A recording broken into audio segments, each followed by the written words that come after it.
Comment crocheter de magnifiques côtes anglaises avec un crochet comme si elles étaient tricotées. Dans la toute première vidéo, nous avons vu comment réaliser des côtes ultra faciles avec uniquement des mailles serrées, une côte élastique qui nous permet par exemple de terminer joliment un bonnet. Dans la seconde vidéo, nous avons vu une maille la plus rapide possible à réaliser, donc des côtes, mais avec des demi-brides, et à chaque fois on avait travaillé dans le brin arrière. Et maintenant, nous allons découvrir comment réaliser des côtes anglaises magnifiques avec un crochet. Ça sera un tout petit peu plus technique que les côtes précédentes, mais je trouve que ce sont les plus jolies. Pour démarrer, je vais commencer classiquement par un nœud coulant et enchaîner avec une douzaine de mailles en l'air.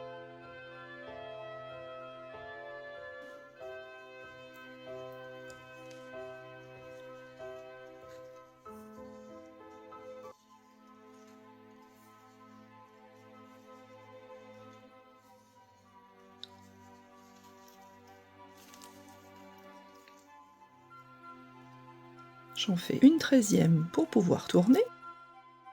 Là, on voit qu'on a 12 mailles en l'air, plus une supplémentaire pour pouvoir réaliser une demi-bride, enfin presque une demi-bride. Vous allez voir comment on va réaliser notre point. Je vais commencer comme si c'était une demi-bride, c'est-à-dire je fais un jeté par-dessus mon crochet. Et je vais piquer mon crochet à l'intérieur de la deuxième maille depuis mon crochet, puisque la première ne compte pas.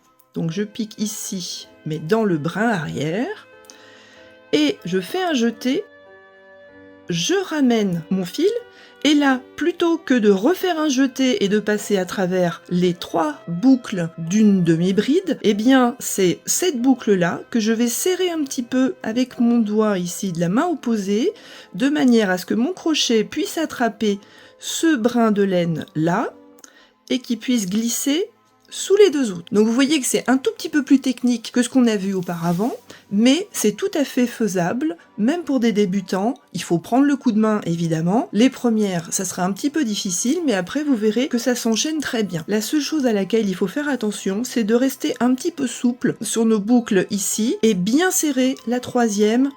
Je recommence. Là, je fais un jeté, je pique maintenant, non pas ici, mais dans ma prochaine maille en l'air. Je fais un jeté, je tire, et là, toujours pareil, je serre ma première boucle, je tourne mon crochet et je passe à travers les 2 brins.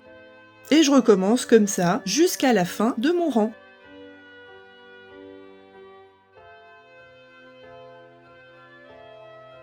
Pour m'aider un peu, je peux très bien mettre mon doigt ici pour aider au passage des 2 boucles.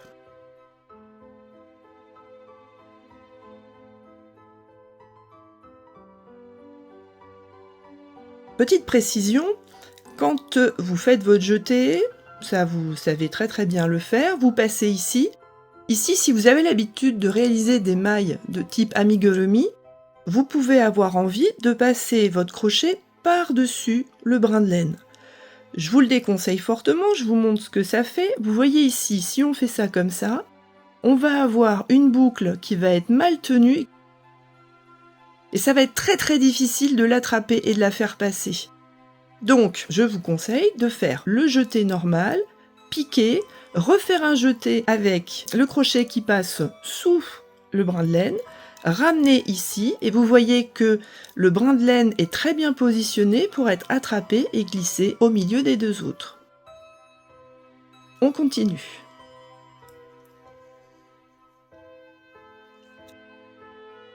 Et je m'aide à chaque fois de mon pouce opposé pour aider à tirer un peu l'ouvrage pour mieux passer sous les 2 boucles.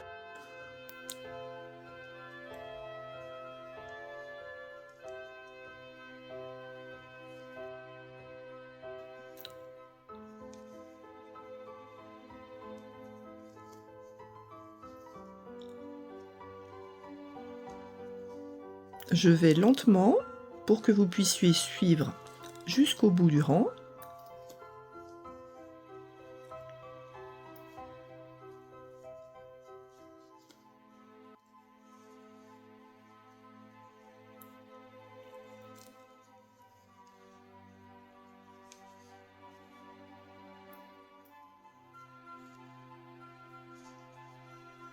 Voilà, je suis arrivée au bout de mon rang. Et maintenant, pour tourner, je vais réaliser seulement une maille en l'air. Et je vais recommencer dans l'autre sens. On va le faire ensemble pour être sûr que tout est bien acquis et que ça devient plus souple pour vous.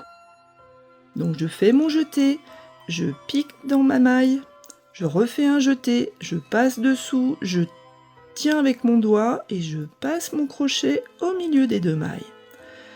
Et je recommence.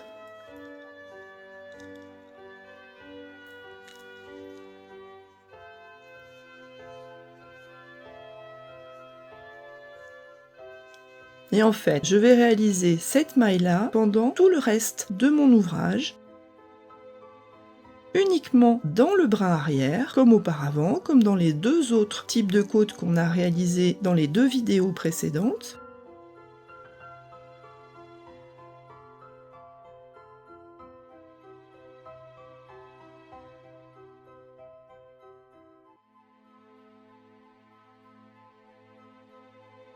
Dès le deuxième rang, on va voir nos côtes anglaises se former.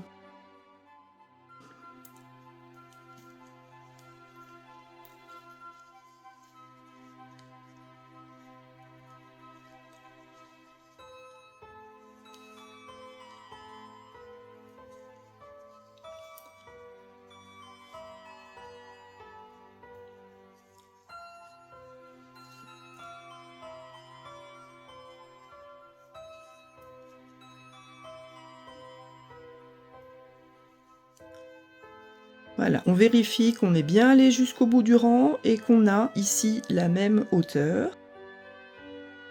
De l'autre côté, tout va bien.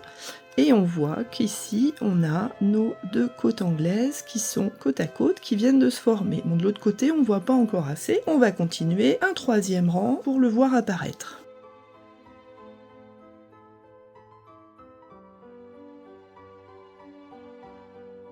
Donc, comme tout à l'heure, je continue toujours ma fausse demi-bride qui termine avec une maille coulée.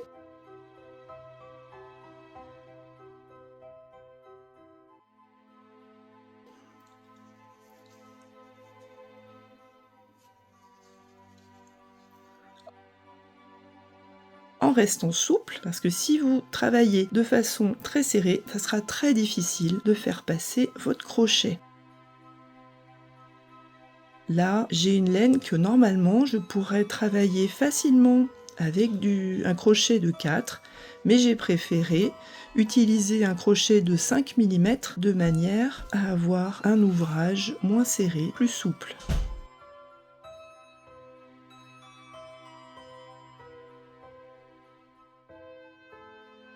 Je vous conseille aussi d'utiliser une laine très douce qui glisse bien, bien adaptée à votre crochet de bonne qualité. Vous aurez toutes les références dans la description.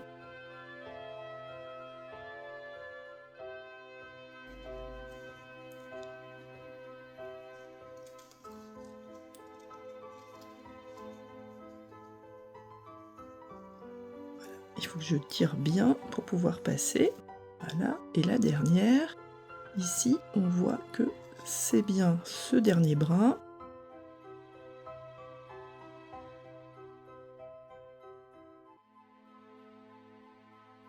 Donc voici sur l'avant nos côtes anglaises qui se forment. Et de l'autre côté, on a aussi notre premier rang et notre deuxième rang de côtes anglaises.